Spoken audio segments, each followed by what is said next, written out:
بسم الله الرحمن الرحيم. طلعها بس بالراحه كده مولعه. هنقلبهم من الناحيه التانية. شايفين الكرمله بتاعت السكر؟ هنقلبهم كده الناحيه التانية ونسيبهم لما يستووا على باقي البخار اللي موجود. تمام كده؟ تمام. اسوي الباقي كده وارجع اوريهولكم تاني عشان اوريكم الصينيه اللي دي استوت ولا لا. حبايبي جينا نشوف البطاطا استوت ولا لا كده. بسم الله الرحمن الرحيم. شايفين انا شلت الورق من عليها وقلبتها الناحيه التانية وسبتها تاخد بس ال5 دقايق دول. شايفين جمالها؟ بسم الله الرحمن الرحيم. انا هجيب لكم واحده بس عشان كده. شايفين؟ بصوا بسم الله الرحمن الرحيم. شايفين؟ اهي اهي مستويه على الاخر ومتكرمله من تحت. وشايفين انتوا شكلها عامل ازاي؟ تمام كده؟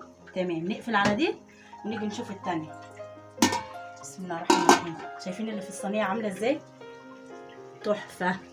شايفين الكراميل اللي عامل فيها ازاي من تحت؟ هقول لكم بقى على الاضافه اللي انا هعملها.